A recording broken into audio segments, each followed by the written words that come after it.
وعن سهل بن سعد رضي الله عنه قال قال رسول الله صلى الله عليه وسلم من صام يوم عرفة غفر له ذنب سنتين متتابعتين যে আরাফার রোজা রাখলো আল্লাহ তাআলা ধারাবাহিক 2 বছরের গুনাহ তার maaf করে দিবেন।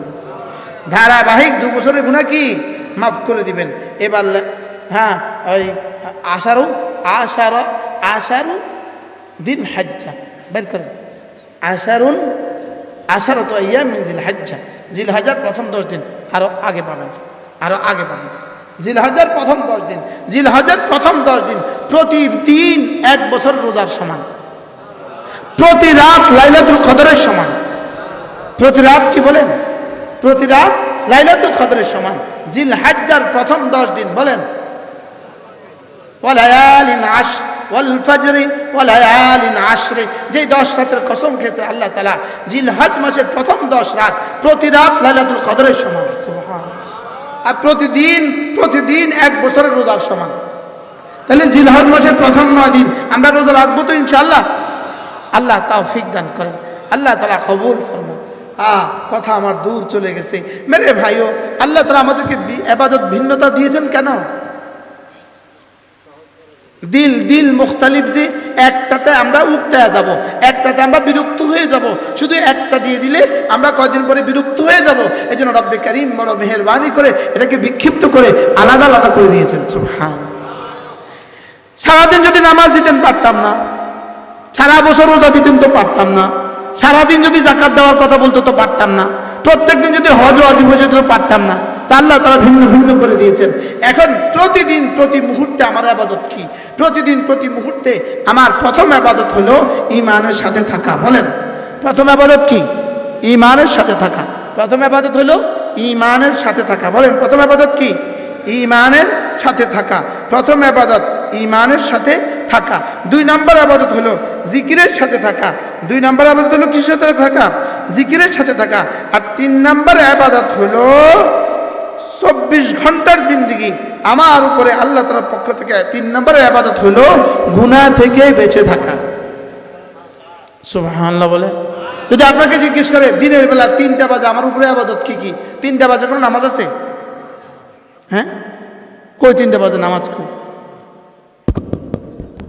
3টা বাজে তো নামাজ নাই, তাহলে আমার উপরে 3টা বাজে কি ইবাদত আছে? উত্তর 1 নম্বরে ঈমানের সাথে থাকা। বলেন 1 নম্বরে কি? 2 নম্বরে জিকিরের সাথে থাকা। 3 নম্বরে গুনাহ থেকে কি থাকা? গুনাহ থেকে বেঁচে থাকা। তাহলে আমার জীবনের প্রতিটা সেকেন্ডে 3টা ইবাদত। তাহলে ঈদের দিনে 3টা ইবাদত আছে না নাই? বলেন বিয়ের দিনে, শাদীর দিনে, আকিকার দিনে, ভোটের দিনে, জিহাদের দিনে, যুদ্ধের দিনে। তাহলে জীবনের প্রতিটা দিন প্রতিটা মুহূর্ত আমার উপরে 3টা ইবাদত। 1 নম্বর কি? ঈমানের সাথে থাকা। 2 নম্বর কি? জিকিরের সাথে থাকা। 3 নম্বর কি? কয়টা গুনাহ থেকে বেঁচে থাকা। তাহলে আমার 24 ঘন্টার জিন্দেগি আমার উপরে ফরিজা, আমি গুনাহ থেকে বেঁচে থাকা। 1 নম্বর হলো জিকিরের সাথে ঈমানের সাথে থাকা। লা ইলাহা ইল্লাল্লাহ, লা ইলাহা ইল্লাল্লাহ, লা ইলাহা ইল্লাল্লাহ, লা ইলাহা ইল্লাল্লাহ, লা ইলাহা ইল্লাল্লাহ, লা ইলাহা ইল্লাল্লাহু মুহাম্মাদুর রাসূলুল্লাহ। এই কথাগুলো কি রব্বে কারীম বলেন রিজালুন লা তুলহিহিম তিজারাতুন ওয়ালা বাইউন আন যিকরিল্লাহ ওয়া ইকামিস সালাহ ওয়া ইতাইজ যাকাহ। রিজালুন লা তুলহিহিম তিজারাতুন ওয়ালা বাইউন আন যিকরিল্লাহ। এরাই হলো আমার প্রিয় বান্দা, যাদেরকে আল্লাহর জিকির থেকে তাদের কোনো ব্যস্ততা তাদেরকে জীবনে 1 সেকেন্ডের জন্য গাফিল করে না। কোনো ব্যস্ততা তাদেরকে জিকির থেকে গাফিল করে না। বলেন কোনো ব্যস্ততা তাদেরকে জিকির থেকে কি করে না?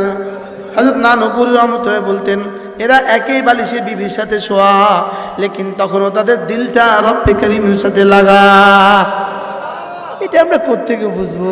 এটা যারা বুঝছে তারা কবরে চলে গেছে। এদের দিল রবের সাথে লাগা, এরা দোকানে এদের দিল রবের সাথে, এরা ব্যবসায় এদের দিল রবের সাথে, এরা খানকা এরা যেখানেই থাকুক না কেন এদের দিল রবের সাথে, মসজিদেও রবের সাথে, বাজারেও রবের সাথে। এদের দিল কার সাথে লাগা বলেন? এদের দিল আল্লাহ তাআলার সাথে লাগা। এদের দিলে এই কথা থাকে যে আল্লাহ আমাকে দেখেন, বলেন আল্লাহ আমাকে কি করেন? আল্লাহ আমাকে দেখেন। এদের দিলে এই কথা থাকে। এবার হাদিস শরীফে রাসূল করিম সাল্লাল্লাহু তাআলা আলাইহি ওয়াসাল্লাম ইরশাদ করেন, হাশরের ময়দানে একজন ঘোষক ঘোষণা দিবে, আইনাল্লাযীনা লা তুলহিহিম তিজারাতুন ওয়ালা বাইউন আন যিকরিল্লাহ। ওই মানুষগুলো কোথায় যাদেরকে তাদের জীবনের কোনো ব্যস্ততা, তিজারত মানে কি? ব্যবসা, তাদের জীবনের কোনো ব্যবসা কোনো ব্যস্ততা আল্লাহর জিকির থেকে তাদেরকে গাফেল করে না। জবানে তো কথা বলে লেকিন দিলেও তখন আল্লাহ থাকে। জবানে কি বলে? আরে হাতে তো কাপড় কাটে, দিলে আল্লাহ থাকে। হাতে তো মাপে, দিলে আল্লাহ থাকে। দিলে কি থাকে বলেন? তাহলে 24 ঘন্টা আমার দিলে কে থাকবে বলেন? লা ইলাহা ইল্লাল্লাহ, লা ইলাহা ইল্লাল্লাহ, লা ইলাহা ইল্লাল্লাহ, লা ইলাহা ইল্লাল্লাহ, লা ইলাহা ইল্লাল্লাহু মুহাম্মাদুর রাসূলুল্লাহ। এই কথাটাকে রব্বুল আলামিন বলেন, ইয়া আইয়ুহাল্লাযীনা আমানু লা তুলহিকুম আমওয়ালুকুম ওয়ালা আওলাদুকুম আন যিকরিল্লাহ। হে ঈমানদারেরা, তোমাদেরকে যেন তোমাদের ব্যবসা বাণিজ্য, তোমাদের সন্তান সন্ততি, তোমাদের পৃথিবীর কোনো ব্যস্ততা যেন তোমাকে আল্লাহ থেকে গাফিল না করে। আল্লাহ থেকে কি না করে? আচ্ছা, আপনাদের কি খেয়াল, এখন টেলিভিশনে যারা আছে, দোকানে বাটে যারা বসে বসে টেলিভিশন দেখছে, ওরা কেউ ঝুরায়? আচ্ছা, আপনারা ঝুরান কেন? ওরা ঝুরায় না কেন? হ্যাঁ, আপনারা জান্নাতের বাগানে রহমত বৃষ্টির মতো পড়ছে এই জন্য ঘুম আসছে, আর ওদেরকে ওখানে জাহান্নামের আগুন ধাউ ধাউ করছে এই জন্য ঘুমায় না। আপনারা ঘুমানো প্রমাণ করে যে এখানে রহমত নাজিল হইতেছে। কি ভাই, আমি একটু আমার কাজগুজারি শোনাই। আমি গতকাল রাত আমার প্রথম মাহফিল ছিল কিশোরগঞ্জ, ওই ছবির হেকিনের দিকে। প্রথম মাহফিল ছিল কোথায়? দ্বিতীয় মাহফিল ছিল নরসিংদী রায়পুরা। রায়পুরা থেকে আমি যখন নামি তখন 12:30 বাজে। রাত কয়টা? এখান থেকে আমি লক্ষ্মীপুর আসছি। এখান থেকে লক্ষ্মীপুর কত কিলোমিটার? লক্ষ্মীপুর যখন আসি তখন ফজরের আজান দেয়। এরপরে লক্ষ্মীপুর জুমা পড়াইছি।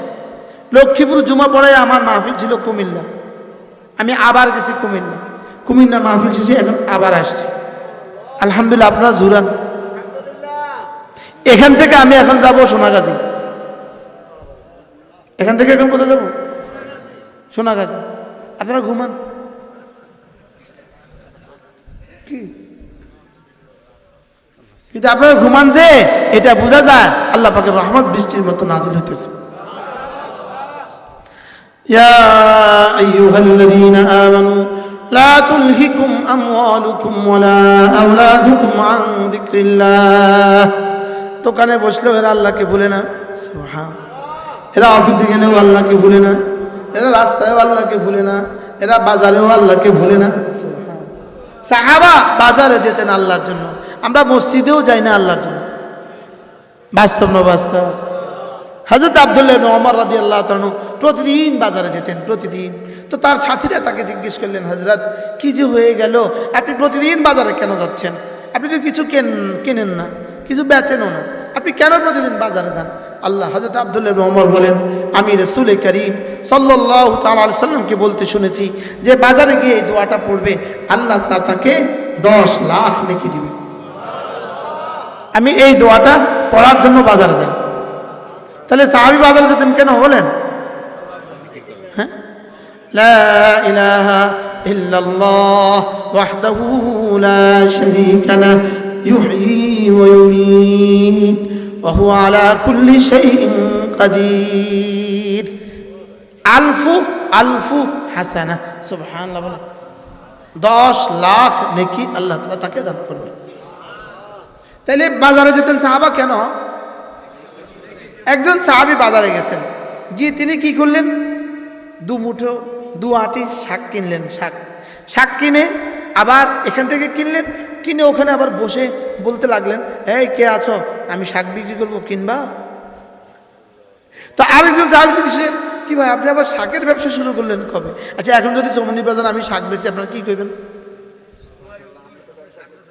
হ্যাঁ, মাথা খারাপ, আর কাজ পাইল না। বাস্তব, এটা ফেসবুকে দিয়ে দিব, মাথা খারাপ, ইউটিউবে দিয়ে দিব, মুশতাক নবী সাহেব শাক বেছে। তো সাহাবী কি করছেন বলেন? হ্যাঁ, শাক কিনে কি করে? আরেকজন জিজ্ঞেস করলেন, আপনি শাক বিক্রি করছেন? তো তিনি বললেন, হ্যাঁ আমি তো শাক বিক্রি করছি। কেন? বলে রাসূলের ওই হাদিস, আত-তাজিরু সাদুক মাল আম্বিয়া ওয়াস সিদ্দিকিন, যে সত্যবাদী ব্যবসায়ী নবীদের সাথে আর সিদ্দিকদের সাথে তার হাসর হবে। এই হাদিসের উপর আমি তো জীবনে আমল করতে পারি নাই, এজন্য আজকে একবার